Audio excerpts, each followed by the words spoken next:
నమస్కారం.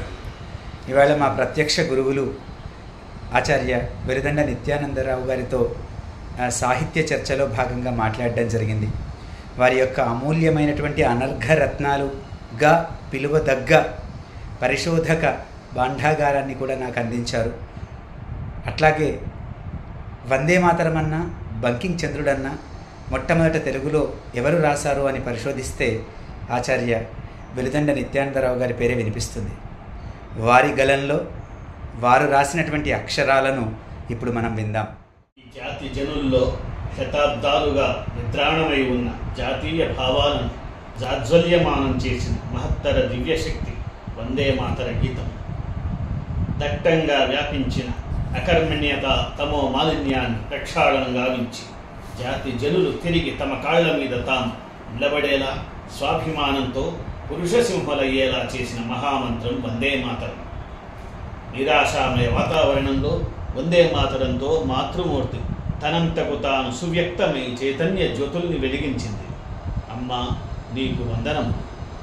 వందే మాతరం ఒక ప్రచండ జంఝోల, ఒక దావానంలా బెంగాల్ను, తద్వారా సమస్త భారతాన్ని చుట్టుముట్టింది. దేశభక్తి అమృతమత్త చిత్తుల చేసింది. ఇక జాతి మేల్కొంది. స్వేచ్ఛా సముపార్జన మహాయజ్ఞంలో వందే మాతర మంత్రాన్ని ఆవాహన చేసి ఆ మాతృమూర్తి భవ్య చరణాల మ్రోల రక్త పుష్పాలను అలంకరించేందుకు జాతి సంసిద్ధమైంది. 1896 నుండి భారతీయుల జిహ్వాగ్రంపై నాట్యం చేస్తూ వారికి అత్యంత సన్నిహితమై జాతి జీవనంలో ఒక భాగమైపోయింది. ఖుదీరామ్ బోస్, చంద్రశేఖర్ ఆజాద్, ప్రఫుల్ల కుమార్ చాకి, భగత్ సింగ్, సుశీల్ చంద్ర లాహిరి, రామ్ ప్రసాద్ బిస్మిల్, ఖుర్బాన్ హుస్సేన్, అష్ఫక్, రోషన్ సింగ్, మదన్ లాల్ దింగ్రా ఒకరా ఇద్దరా వందే మాతరాన్ని గానం చేస్తూ ఆ తల్లి పవిత్ర వదనంపై అరుణారుణ కవోష్ణ రుధిరధారలతో తిలకధారణం గావించిన వీరులు ధీరులు ఎందరో. వారి ఆత్మసమర్పణకు దివ్యమైన ప్రచోదనం, సంప్రేరణం వందే మాతరం. వందే మాతరం జాతీయ భావానికి, త్యాగానికి ప్రతీక. దానిలో అనితర సాక్ష్యమైన మహాశక్తి నిక్షిప్తమై ఉంది. దాన్ని ఉపాసించి కాళ్ళు లేని కుంటివారు కూడా మాతృమూర్తి సేవకు పరుగులు తీయగలరు. చేతులు లేని అవిటివారు సైతం మాతృమూర్తిని పీడిస్తున్న దుష్టులను శూరుల వలె పోరాడి పారద్రోలగలరు. స్వాతంత్ర్య మహారణాంగణాన భారత వీరులకు సింహగర్జనైన వందే మాతరం వినబడితే చాలు బ్రిటిష్ వారు గడగడ వణికిపోయేవారు. కేవలం వందే మాతరమని ఉచ్చరించిన నేరానికి ఎందరో చెరసాలల కౌగిళ్లకు బందీలయ్యారు, ఉరికొయ్యల పాలయ్యారు. వందే మాతరం వ్యక్తీకరణం దేశభక్తి భావన సూచన. అది జాతీయ భావాన్నే బోధిస్తుంది తప్ప విజాతీయ కార్యకలాపాలను రెచ్చగొట్టదు. స్వదేశీ ప్రేమ సూత్రంతో బంధిస్తుంది తప్ప స్వామిద్రోహానికి ప్రేరేపించదు. ఆ గీతంలో జ్యోతిస్సు తప్ప తమస్సు లేదు. అందు అమృతత్వమే తప్ప అలాహలం లేదు. అది కంటకరహితమైన గులాబీ సుమం. అందు జీవనమే తప్ప మరణం లేదు. అది మాతృ సంకీర్తన గీతమే తప్ప రణభేరీ నినాదం కాదని వంగభాషి పత్రిక కీర్తించింది. గాంధీజీ అన్నట్లు వందే మాతరం మన ముందు ఒక అఖండమైన భారత మాతృరూపాన్ని ప్రత్యక్షం చేసింది. కొన్ని వందల ఆవేశమయ ప్రసంగాలు, ఉద్రేకపూరిత రచనలు సాధించలేని అద్భుత విజయాన్ని ఈ రెండు మామూలు పదాలు సాధించాయి. వాటి కలయిక మేల్కొన్న భారతీయ ఆత్మ చేసిన సింహగర్జన అయింది. స్వాతంత్ర సమరం ప్రసాదించిన మహోన్నత బహుమానమైన సమస్త భారతాన్ని కంపింపజేసిన విద్యుత్ ప్రకంపనం లాంటి ఈ వందే మాతరం చరిత్ర ఏమిటి? కొన్ని వేల మంది బలిదానంతో రక్తప్లావితమైన ఆ గీతం ఎలా ఆవిర్భవించింది, ఎలా పరివ్యాప్తి నొందింది, ఎలా అపరిణత మనస్కుల పక్షపాత దుక్కుల వలన ఖండితమైంది అన్న విషయాలను పర్యాలోచిద్దాం. అది 1875 సంవత్సరంలోని ఏదో ఒక రోజు బంకిం చంద్ర చటర్జీ జన సంకీర్ణమైన కలకత్తా నుండి సెలవు మీద స్వగ్రామమైన కాంతలపాడకు రైల్లో వెళుతున్నాడు. ఆకాశాన్ని అంటుకుంటున్న మేడలను, దీపపు స్తంభాలను దాటేసుకుంటూ రైలు కలకత్తా పొలిమేరలు దాటింది. నగరపు కోలాహలం సద్దుమణిగింది. ఎటు చూసినా పసిమి పచ్చదనంతో వనలక్ష్మి వయ్యారంగా వెలగబడి నవ్వుతుంది. వనలక్ష్మి హాసంలో నగరలక్ష్మి నాకంటే ఎందులో గొప్ప అన్న సవాల్ గోచరిస్తుంది. చల్లని కాంతి, చక్కని ప్రదేశం, ఫలభారంతో నిండై ఎత్తైన చెట్లు, ఇరువైపులా పారుతున్న సెలయేటి కలగలు. బంకించంద్రుని మనస్సు ఆనంద గిరిశిఖరాల మీద తాండవం చేస్తుంది. ఆంగ్లేయుల కింద జీవన భృతికై చేస్తున్న ఉద్యోగంలోని చీకాకులు, అదిలింపులు, విదిలింపులు మాయమయ్యాయి. రైలు సాగుతోంది. రైలు ముందుకు వెళుతున్న కొలది బంకించంద్రుని మనస్సు వర్తమానం నుండి వెనక్కు మళ్ళింది. బాహ్య స్పృహ లేకుండా మనస్సు ప్రకృతి రామణీయకతలో లీనమైంది. సమయం ఆసన్నమైంది. జాగృత అవస్థ నుండి విముక్తమై విశ్వ చైతన్యంతో అనుసంధానమైన అతని చేతస్సుకు ఒక వందనాతీతమైన ఏకాగ్రస్థితి సంప్రాప్తించింది.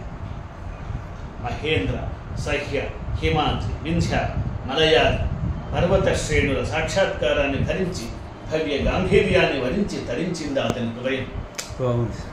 తథాగత, వర్ధమాన, శంకర, రామానుజ, మాధ్వ, వల్లభ, చైతన్యాది మతాచార్యుల మానవతా ధృవ్యుల ప్రబోధాలు అతని బుద్ధికి తత్వాన్వేషణ సమర్థమైన నిశితత్వాన్ని ప్రసాదించాయి. అరుంధత్య, అనసూయ, సావిత్రి, జానకి, ద్రౌపది, గార్గి, కన్నగి, పుణ్య సతీమ తల్లుల మహత్వ పటుత్వ అతని కవిత్వానికి స్థిరత్వాన్ని చేకూర్చింది. చాలా బాగుంది. అయోధ్య, మధుర, మాయ, కాశీ, అవంతిక, ద్వారావతి, పూరి, గయ, పాటలీపుత్ర, తక్షశిలాది పట్టణాల పురాతన సనాతన ప్రాభవ వైభవ శోభలాతని నయనాల ముందు ఆనంద నటనం చేశాయి. వేదోపనిషత్, పురాణేతిహాసం, శృతి, స్మృతి, బ్రహ్మసూత్ర, భగవద్గీతలాతని క్షణిక జీవితాన్ని శాశ్వత ముక్తి మార్గంలో ప్రవేశపెట్టాయి. భగీరథ, ప్రహ్లాద, విదేహ, వశిష్ఠ, దధీచి, నారద, భృగు, శుకద్రువాది మహర్షి పుంగవ తపోబలం అతని మానసాన్ని అలంకరించింది. వ్యాస, వాల్మీకి, కాళిదాస, భౌవోత్యాది మహాకవుల సరసోక్తులు, రసోక్తులు, సూక్తులు అనురక్తితో అతని వాగేంద్రియాన్ని ఆశ్రయించాయి. గంగా, యమున, గోదావరి, సింధు, నర్మద, కావేరి, రేవ, కృష్ణ, మహానది, బ్రహ్మపుత్ర, సరస్వతి ఝరుల అభంగ తరంగ జలాలతో స్నాతమై పరమ పునీతమై అతని చేతం వాగ్రీతిగా జాలువారింది. వీటన్నింటి మధ్య ఒక స్త్రీమూర్తి ఆవిర్భవించింది. ఆమె రత్నాకర ధౌతపద, హిమాలయ కిరీట, పర్వతస్తనమండల, బ్రహ్మరాజస్సు, రత్నాఖ్య, దివ్యజనని, విశ్వమై.